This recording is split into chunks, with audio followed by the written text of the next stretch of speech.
Hi, my name is Brian Baldwin, and I'm a solution engineer on Esri's education team, and I'm also a volunteer with the Mappers with the ALS Geospatial Hub. And I'm here to talk about June 2nd, which is coming up shortly, and that's Lou Gehrig's Day. In my household, Lou Gehrig's name was synonymous with a couple things for me growing up. It was synonymous with ALS.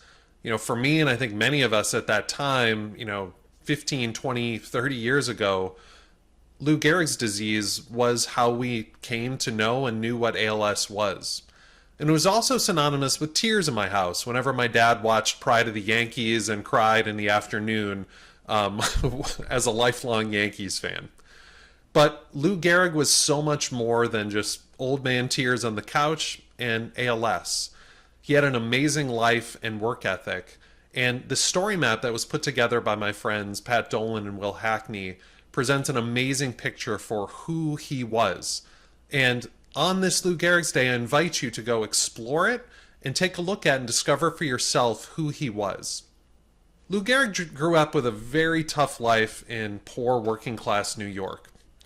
And the story map pulls in some great images and photos and maps to walk you through what life was like for him and his family at that time. He ended up growing up next to the Polo Grounds, which were the home of the New York Giants at the time. And he was actually a huge New York Giants fan who would come to be probably the biggest opponents of the Yankees years later when he played for the Yankees. He ended up getting a scholarship to Columbia for both baseball and football. And shortly thereafter, he ended up joining the Yankees. The one thing about Lou Gehrig's life which you really take away from the story map is he didn't have bombast. He was hardworking, he was modest, and he was incredibly grateful.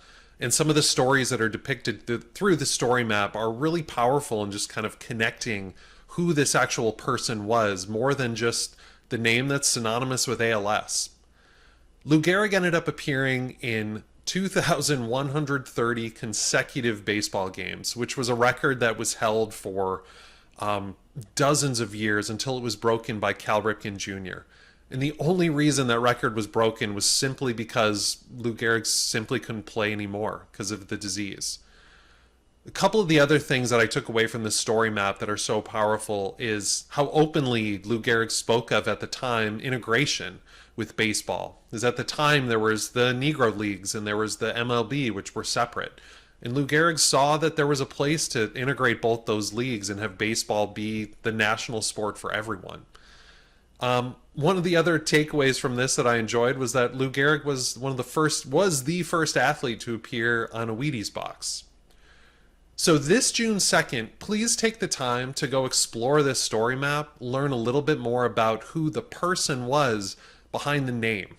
He wasn't just the name of this disease. He was an incredible individual who was cut short very early on at only 37 years old by this terrible disease. And also the thing that is very powerful to take away from this story map is sadly not a lot has changed. It's been over 80 years, and the speed and tenacity of this disease is still cutting down people just as quickly as it did in Lou Gehrig's time. Roughly 3 to 5 years, people end up dying after a diagnosis on average. So please go and explore the story map and see Lou's life and legacy. Also, we'd invite you to go explore some of the links and additional maps and applications that are listed on the bottom of the story map. And there's ways for you to reach out and engage with your legislators. There's ways for you to help be an advocate for funding and for policy changes that impact, millions of people.